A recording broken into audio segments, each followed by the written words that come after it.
Hello there, and a very big welcome to you. We are launching 2 satellites tonight, and we're flying the European colours because we have a Spanish satellite for the European Space Agency, we have a scientific satellite for the French Space Agency, and we're flying on board a launch vehicle built by the Italians. And right now they're all on the pad at the Guyana Space Center waiting for liftoff. That's in about 18 minutes time. Now I'm here in Paris. I've got various guests with me. We've got quite a jolly show for you tonight, lots of people for you to meet.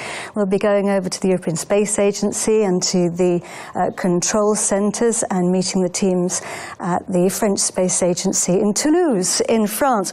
But let's kick off by going over to the Mission Control Center in Kourou at the spaceport, and Stefan Israel is there. Stefan is the CEO of Arianespace. Stefan, thanks very much indeed for joining us. How are things going there in Kourou? 10 minutes avant, c'est ça. I think Stefan may not be able to hear us.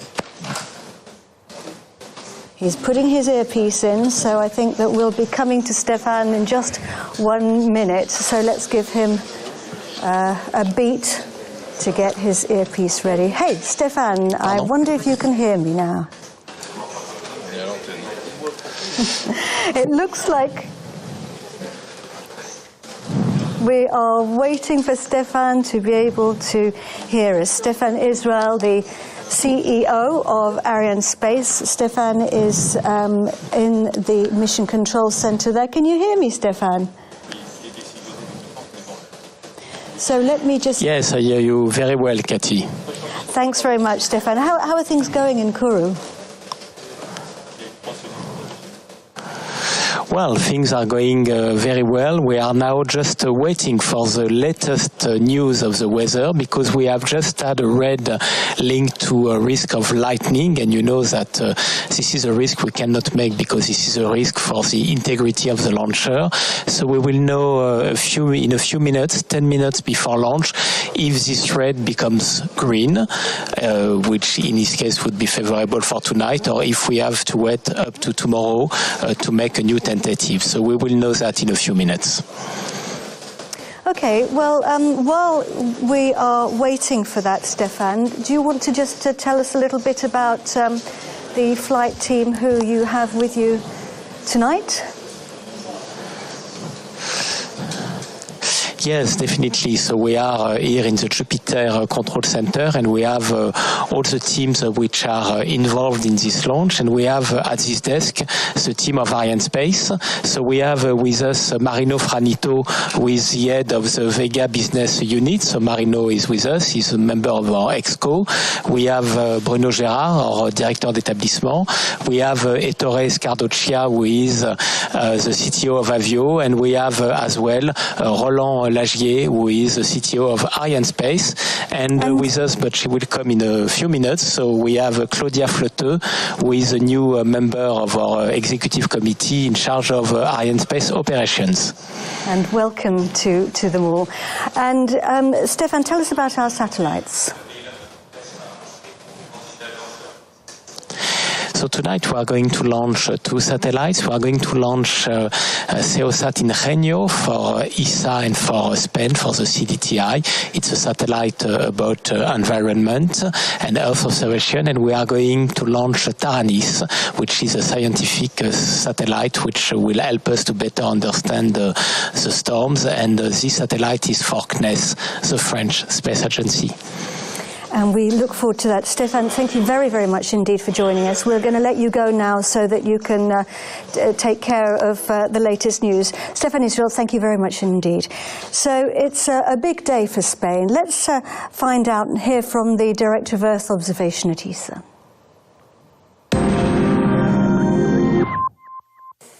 Distinguished friends and guests, today we are about to see the launch of SEOSAT-Ingenio.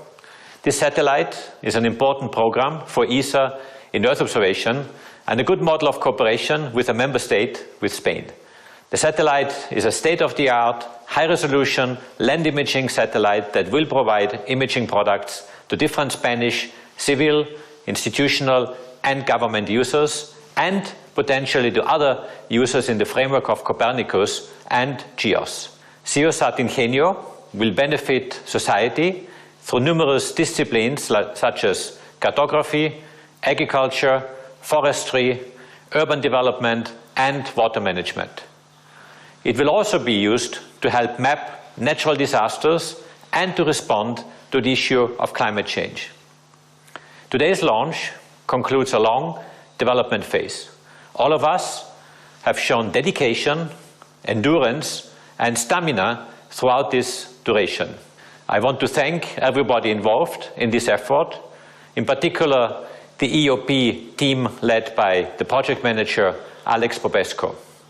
But also, I want to thank everybody else who was contributed to this project. I would like to thank Airbus Spain and CDTI and the respective project leaders, Oriol Alvarez Trotta and Jorge Lombar, and their teams. All of you have done an excellent job, and your achievements are even more impressive when you consider the adverse circumstances introduced recently by the COVID-19 crisis that you have had to deal with. I thank you really for that. SEOSAT-Ingenio epitomizes the excellent cooperation between ESA and its member states, Spain in this case. While the overall programmatic and financial responsibility is with CDTI, ESA was entrusted with the technical and contractual management of the program. Besides developing the system itself, the objective was also to enhance the capabilities of the Spanish space industry, and this has certainly been achieved with this project. Beyond the Spanish primes of the satellite, the instrument and the ground segment, almost the entire range of Spanish space companies has been involved. There are 17 of them. They have demonstrated their unique competencies, which are a precious and indispensable asset to European space activities. This program has been a step in a steady, continuous increase of industrial competencies for Earth observation in Spain, but also towards an increased role of Spain in the field of Earth observation overall. Spain has invested heavily in this field since the last ministerial meeting in Seville, also in the European Copernicus program. This is providing great return to the country in terms of industrial contracts, like the prime contractorship of the Sentinel expansion mission LSTM, just finalized and signed these days, but also in terms of benefit to users and value for the scientific community. As ESA's Director of Earth Observation Programs, I'm happy and proud of ESA being part of the SEOSAT-Ingenio family. And I'm looking forward to a fruitful mission for the benefit of Spain, of Europe, and of the entire planet. Thank you very much.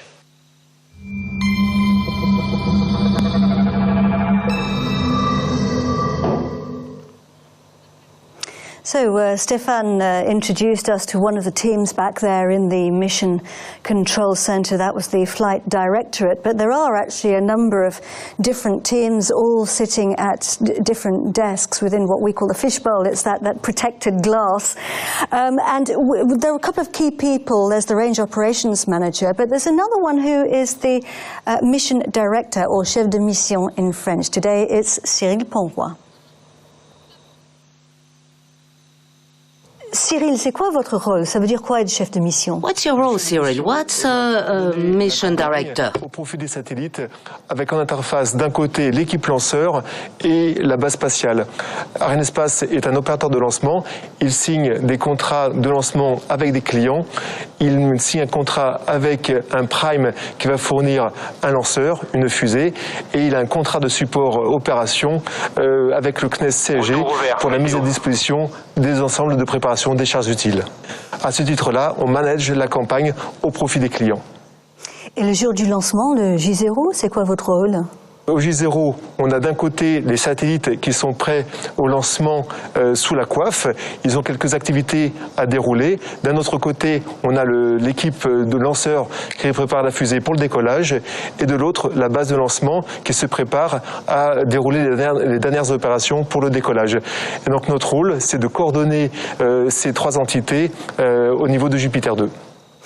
Et nous sommes en confinement dans pas mal de pays d'Europe. C'est comment là-bas à Kourou?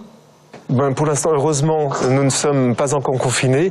Grâce à la fermeture des frontières, à la maîtrise des flux migratoires à travers la métropole, pour l'instant, la situation est très stable. On se contente donc d'appliquer tous les gestes barrières au niveau du quotidien, au niveau des salles de réunion.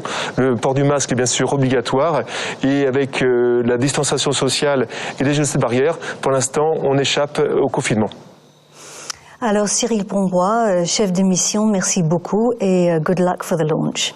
Merci.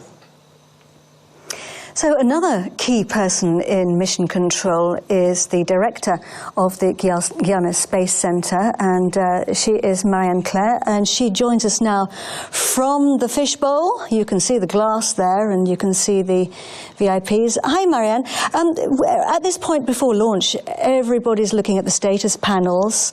What's the latest, and what do they do? Yes, good evening everybody. So what you can see behind me is the red and green panel which give information concerning the good health of the major subsystems which are necessary for the launch. In case of Vega, we can interrupt the launch countdown until H0-8 seconds in case of problem. There is five types of families which are monitored through this panel. First of all, the launcher itself, of course. Secondly, the satellites, and also the radar and telemetry station, which are necessary to follow the trajectory and to give information on the behavior of the launcher during the flight. Fourth, we have safety means. In case of problem, we can send an order in order to destroy the launcher. And of course, until the end, we check that all the equipment necessary for this function are working properly. And finally, of course, the last but not the least, the METEO criteria. And you see today that there is a suspense with this criteria until the end of the chronology. So for the time being, this criteria is green. And it is very important because it is with this criteria that we check that in case of problem in the first part, first part of the launch, there is no danger and no risk for the ground population. So you just have we just held the last key point before the launch, and now everything is green. So far so good. Every light are green here in Kourou. That's great news. I'm very pleased to hear it. Thank you very much indeed, Marianne Claire. Now, I'd like to introduce you to Damien Gilles, who is the head of Space System Engineering here at Arianespace. Do come and join us, Damien. Thank you very much for being with us. So Damien is now going to be with us for the rest of the program. And Damien, you've brought a model with you, I see, very kindly. What's this? What are we looking at? This model stands for the upper part configuration for the flight of today. So you can see here we have the fairing, which is a white structure, under which you will find the two satellites of our mission. In upper position, you will find SEOSAT, which is the upper satellite, and it is mated on the dark structures that we call the Vespa. And inside this structure, you will find Taranis, our second co-passenger for today's mission. Now we're coming up to the beginning of quite an important phase in the launch. It's called in the final countdown. It's called the synchronized sequence. Tell us about that. The synchronized sequence is the end of... Attention pour le début de la séquence finale lanceur. Top, H0-4 minutes. And there we have it. The Range Operations Manager has indeed launched the synchronized sequence there. Yes, this is exactly what we heard. It's the beginning of the last step of the automated sequence, where the launcher will be completely autonomous at the end, and it includes several steps, such as loading the liftoff time into the onboard computers, loading the flight program software, and at the end, the launcher will be completely autonomous to perform the last operation just before liftoff. Okay, so we've got quite a long mission ahead of us tonight. We've got, I think it's going to take us about just under 2 hours to deliver our satellites, isn't it? So let's have a little look at our mission, and maybe you can talk us through what's going to happen, Damien. Exactly. Just after liftoff from Guyana, the first stage, called the PAT, will start the mission with a flight roughly less than 2 minutes. Just after, we have the second and the third stages that we call Zephyro 23 and Zephyro 9 that will increase the launcher velocity thanks to the use of their own propellant consumption and separation of the stages. The fairing is jettisoned at the beginning of the Zephyro 9 flight. We have then the separation of the Zephyro 9 based on an acceleration criterion. And we have the first ignition of the AVUM, which is the upper stage, for around 6 minutes. It will allow us to inject the launch vehicle onto an intermediate orbit, during which the launch vehicle will be circularized thanks to the second ignition of the AVUM boost just prior to separation of the upper satellite, SEOSAT-Ingenio. After separation of SEOSAT-Ingenio, we will have the separation of the Vespa upper part a few minutes later, and then we will get prepared for the injection onto the next orbit with the help of the third AVUM boost, which will put the launcher onto another intermediate ballistic phase. At the end of this ballistic phase, we have a fourth AVUM boost that will allow us to circularize the orbit prior to injection and separation of our second passengers, Taranis. The mission is not ended yet for the launcher at this point of the time, and we will complete the mission from the launch vehicle point of view with the fifth AVUM boost, which allows us the control re-entry onto Earth.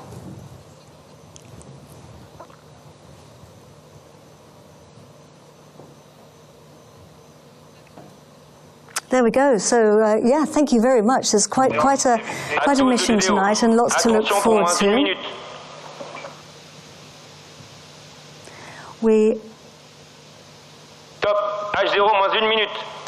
Have just heard from the Range Operations Manager that we are 1 minute to launch, and we are orbiting SEOSAT-Ingenio for Spain and the European Space Agency, and Taranis for the French Space Agency, CNES, and for the scientific community.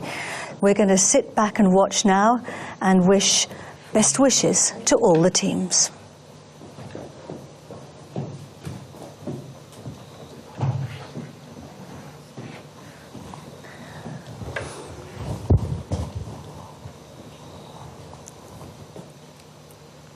À tous de DDO, attention pour le décompte final.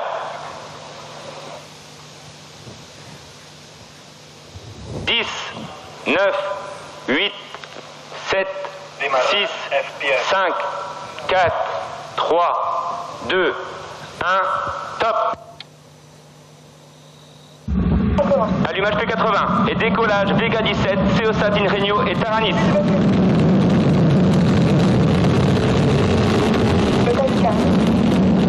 Propulsion est nominale.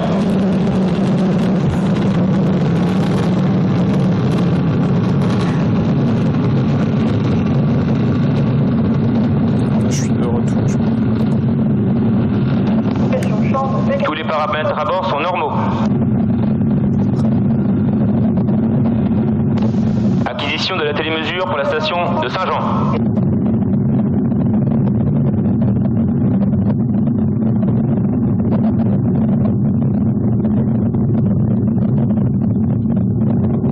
And they are off. SEOSAT-Ingenio and Taranis are on their way. Vega Flight number 17 is blazing a trail towards space over the night skies of the Amazon rainforest. And the range operations manager is telling us that everything is going well. And according to plan, we've broken the sound barrier, haven't we, Damien? Exactly. After 30 seconds of flight, the launcher velocity gets above the velocity of the sound, Mach 1.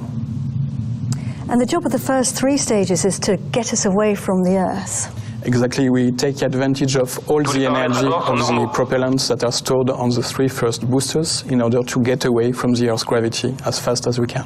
Because, of course, the Earth's gravity is what makes us stick to Earth, stick to our planet, but it also makes it quite difficult to leave it. And we can still see the launcher there, that dot in the sky, just going into the distance, deep into space now. This is the separation of the P-80, the first stage. Exactly. Et allumage Zefiro 23. And you're getting the confirmations in your ear, Damien?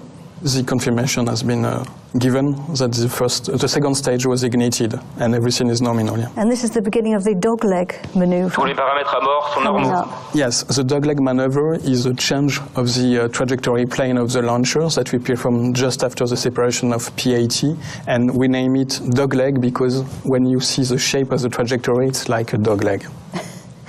It does what it says on the tin, as we say in English. So the Z is for Zefiro, which is actually the name of a wind, isn't it? It's the name of a wind, and it's also the name of a Greek god, the god of west wind. And you can see down at the bottom of the screen our altitude, our distance from the pad, and vitesse down at the bottom is, of course, the speed. And you can see the trajectory there. The cross is the actual position of the launch vehicle. Par la station de Galio. So the fairing is what you were showing us just now, the top of the launch vehicle, and it's protecting our satellites from the rigors of the launch. Yes, the fairing protects the satellite in different phases. First, during the ground phase, it allows the cavity in which the spacecraft are located to be monitored in specific temperatures. And during launch, first at liftoff, it protects them from the acoustic noise. And during the atmospheric flight, as we go very quickly through the atmospheres, it generates friction, and so it generates heat, and the fairing protects the satellite from this additional temperature.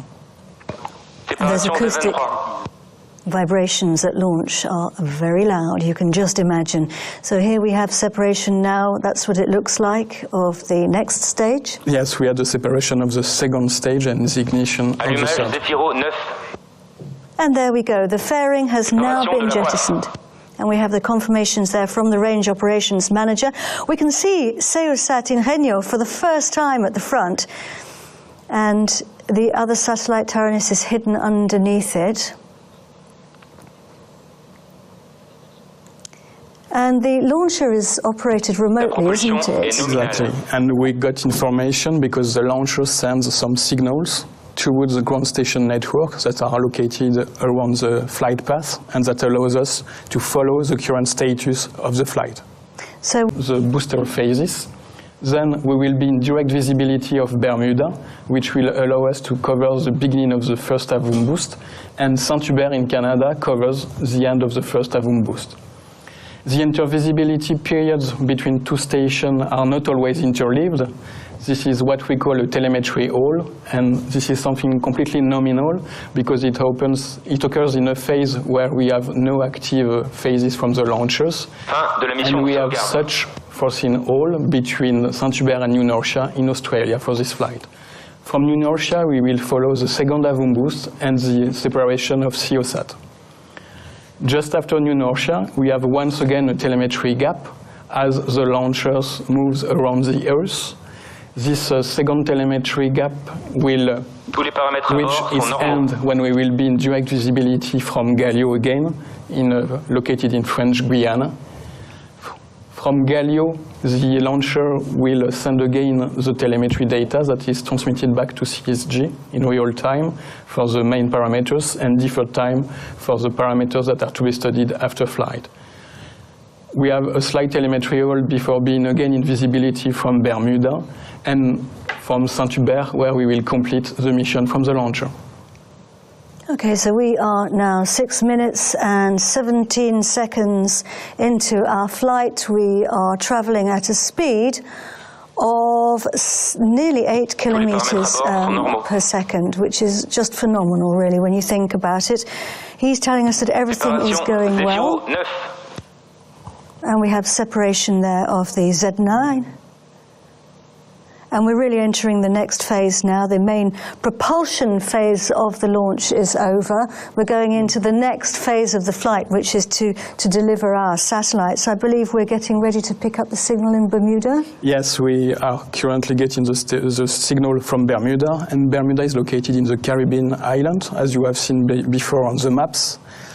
And this station is a kind of historical because it was already involved on Mercury programs for NASA and also in the Apollo lunar program. So it's a kind of historical location for space. Now, just tell us about our orbits. Where are we? Where is the AVUM upper stage going to take? As we are on a mission where Earth observation is of utmost importance, we will inject our 2 satellites onto an orbit that we call... Sorry, I just heard there we had acquisition in Bermuda while we were talking. Sorry to interrupt you. So we will inject them onto sun-synchronous orbits. This is a kind of orbits where the satellite passes over the same point of Earth, always at the same time. And this is why these kind of orbits are very important for Earth observation, because you have always the same illumination from the sun. So we're coming up to the next point now, which is the switching on of the AVUM upper stage. I call it AVUM in English, and of course the French call it AVUM.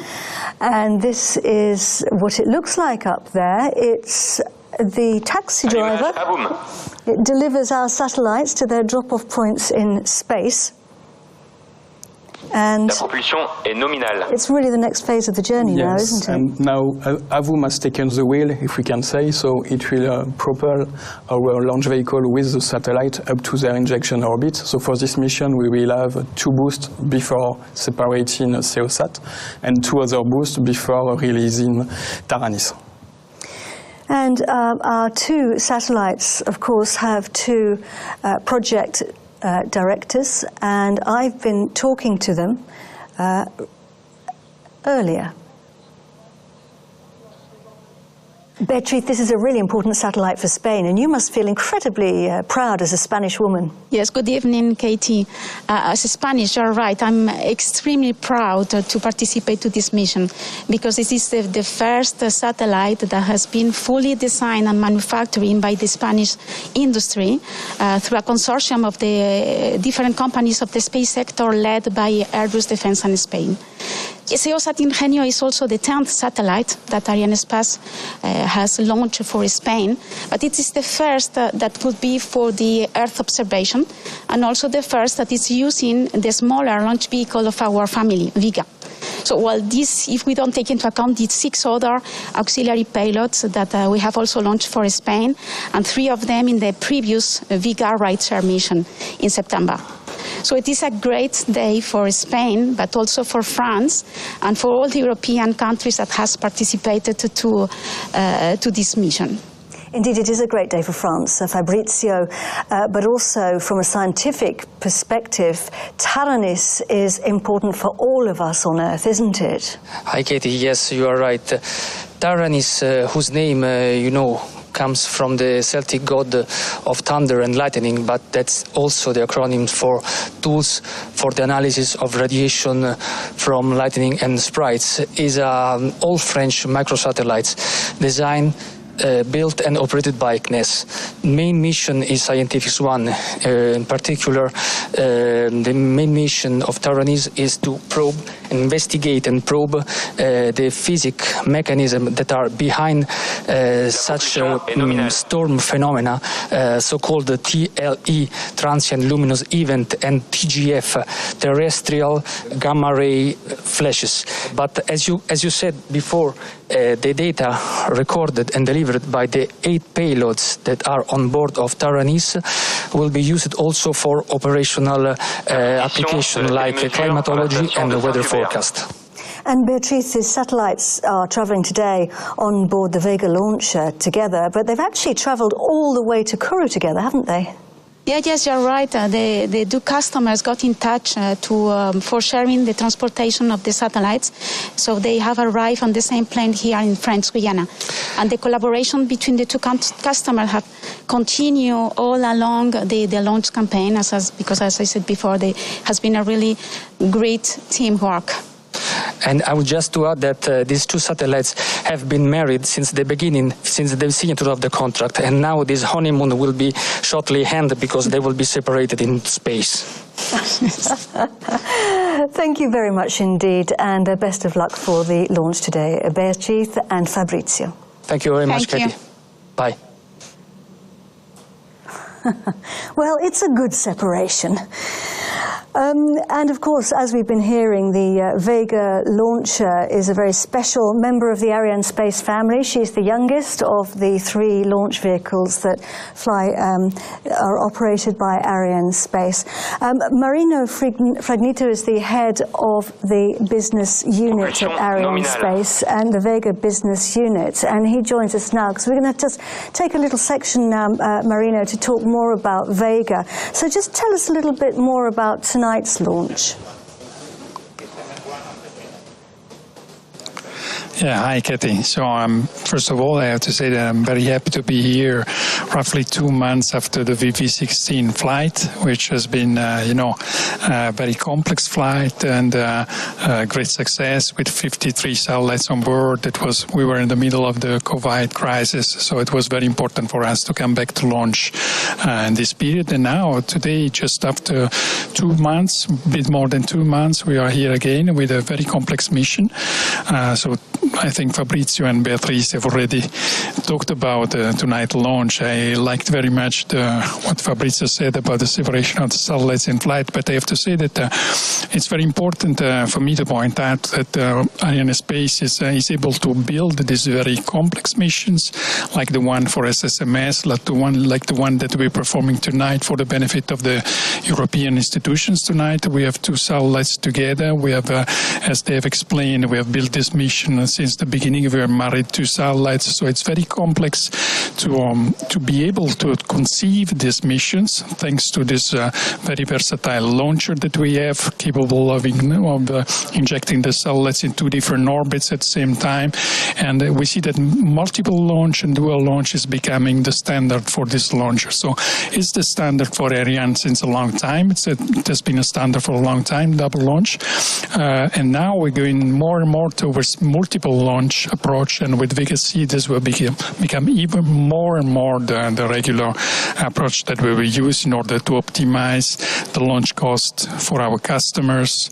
And so we'll share the same launcher. We'll have a great benefit for all the customers and the institutions which will come aboard. Thank you very much indeed for that, Marino. It's really, really interesting. Joining us here in the studio is Daniel Neuenschwander, who's the Director of Space Transportation at the European Space Agency. Thank you very much indeed for being with us, Daniel. I mean, as we were saying there, Europe is blessed with a family of launchers, aren't we, which can take virtually any satellites to virtually any orbit. Yes, any payload to any orbit, but in addition to that, also from European territory. I think for autonomy of action in space for Europe, it is crucial that our institutional customers have the possibility also to launch from our own territory. Then today we have Vega, Ariane 5, Soyuz from CSG in operation, and tomorrow we will put into the market Vega C, Ariane 6, a new family, but with the same full range of performance.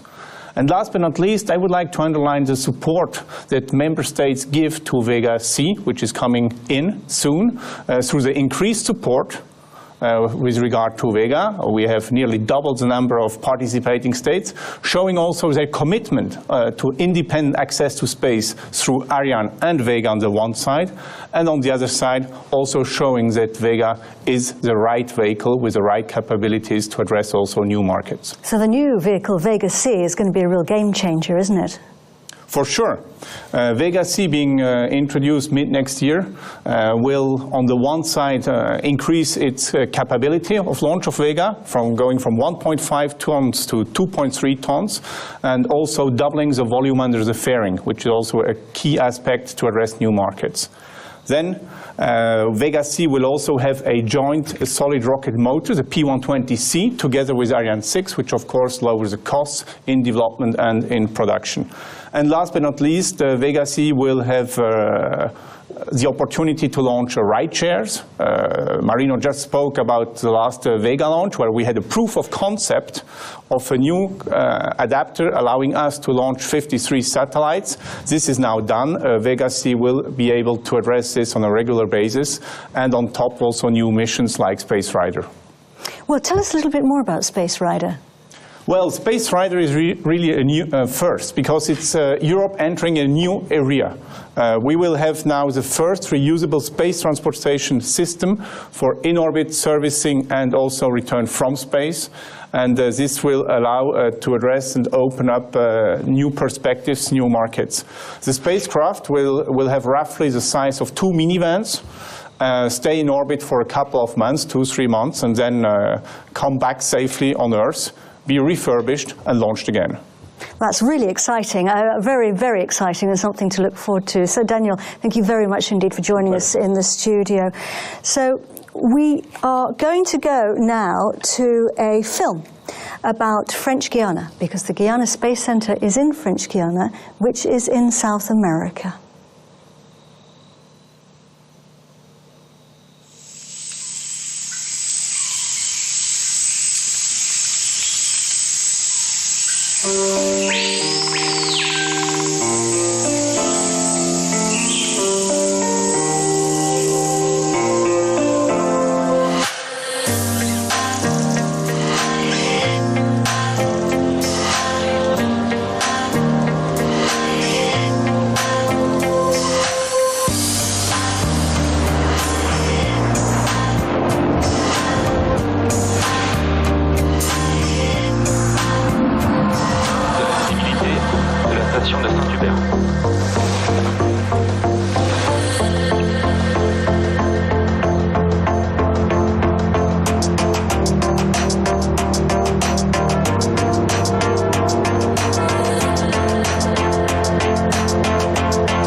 Trajectoire dégradée à partir du premier boost AVUM. we are getting information from the Guyana Space Center that the trajectory is degraded on the launcher trajectory. So we're going to wait for information now, more information from the Guyana Space Center, and we're just going to bring our program to a pause for the moment. So you can keep your eyes on the Twitter feeds and the website, and we will come back to you as soon as we have more information.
Je t'entends pas, Elodie.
So we're coming back to us the flight of VV17, Vega Flight number 17, SEOSAT-Ingenio and Taranis, and we are just getting information, waiting for information now, because we have had information that there's been an issue with the telemetry, but we're waiting to get more now from the Guyana Space Center. So while we wait, I just wanted to ask you, Damien, what is the sort of normal sequence of events in a situation like this? Because I'm guessing that the people will have to be doing all sorts of analysis and trying to find out what's happening. At that moment, I think that the team are probably gathering all the available data in order to get an understanding of what's going on. And then we will wait for further information from Guyana Space Center. And of course the Guyana Space Center will come back to us as soon as they can bring us more information. And I think in the meantime we will again point you... Poursuite des activités BLA au profit de VV17. En attente d'informations complémentaires sur la situation bord. Que tous les moyens restent configurés. Can you translate that for us, Damien? It was a message from the range operation manager that was stating that from the ground side all the operations are going on. It means that all the equipments are in waiting mode for a new analysis or new data coming from the launch vehicle side, and that they remain in a waiting mode, waiting for additional information coming from the launcher or additional acquisition coming from other means. So let's just remind everybody of our two satellites on board. We have SEOSAT-Ingenio, which is a Spanish satellite of the European Space Agency, and we have Taranis, which is a scientific satellite for France, for the scientific community, and for the CNES, which is the French Space Agency. Just a sort of a recap of events so far. We did have a red weather at the beginning, but that then resolved itself, the weather status panel, and we were able to launch on time, but we are now waiting for more information because all the teams are probably working on now. From different sites, from different entities, from the CNES side, from Arianespace, from AVUM. In such a difficult moment, all the teams gather together to put all their efforts in order to try to understand and to get all the data on the table in order to get a clear status of what is going on.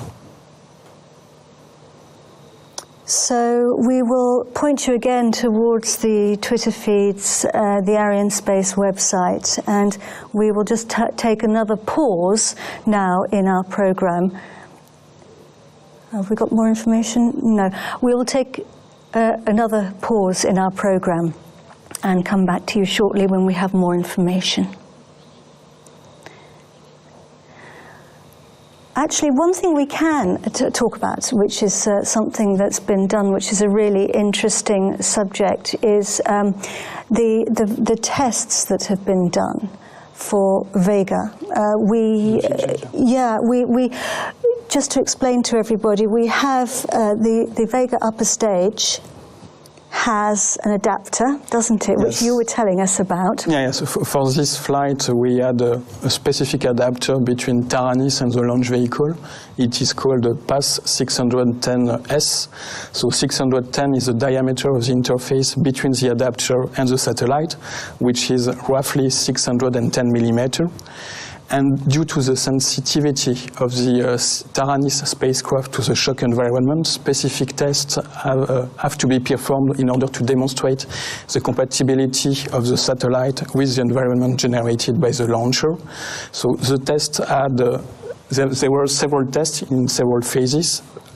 The first phase was basically to check a kind of fit check, what we call a fit check, that the satellite can be mated completely properly onto its adapter from mechanical point of view and electrical point of view, in order to check that there is no interferences and that all the signals can be acquired correctly between the spacecraft and the launcher.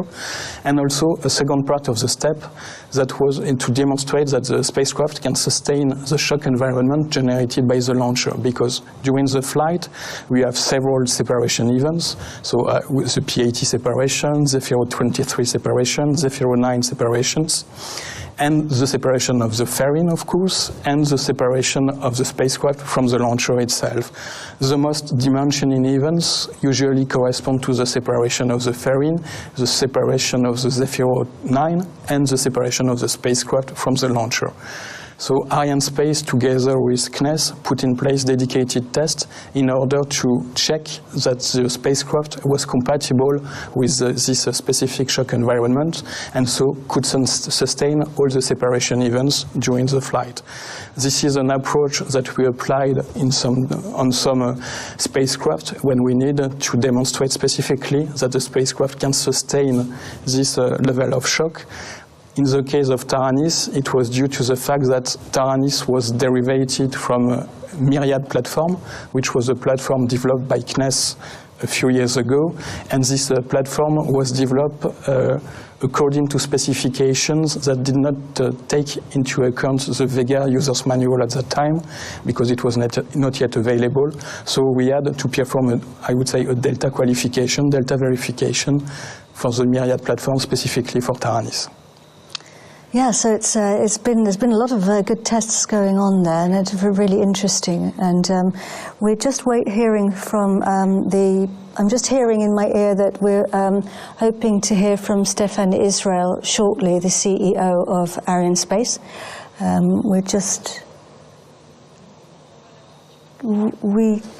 Here he is, I think, coming to us now. Hi, Stefan. Yes, hello, Cathy. Hi, Stefan. What's the latest?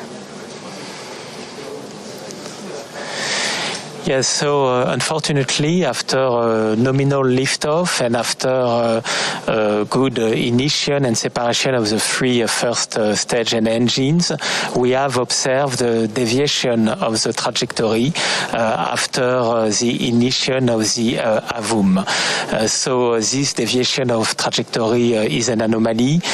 The altitude and the speed were not nominal, and we need now to wait for a new NORSA station acquisition to have more information to communicate on the final outcome of the mission. But for sure, this is an anomaly, and we now need to gather and to consolidate more information before coming back to you. Okay, thank you very much indeed then for that, Stefan. So we will come back to you hopefully when we get more information after that. And so thank you very much for that, Stefan. For sure, we will come back to you after having consolidated information. Thank you. Thank you, Katie. Thank you. Okay, so that's the latest news then. So we are going to need to wait for the next acquisition. So sometimes I guess there can be all sorts of reasons for telemetry not being received properly. But so Stefan has just said we're going to wait now until we get the information. We're hoping to see whether or not we can get more information at the next pass and when we go into the new range of the new Norcia tracking station. So we are. Well, the question is, are we going to carry on now here? And I think we will probably take a pause, a short while, and we'll wait for that information to come through. And Damien and I will come back to you once we get that information and once we go into the range of New Norcia, and Stefan as well. So we'll come back to you shortly. Keep your eye on the Twitter feeds and the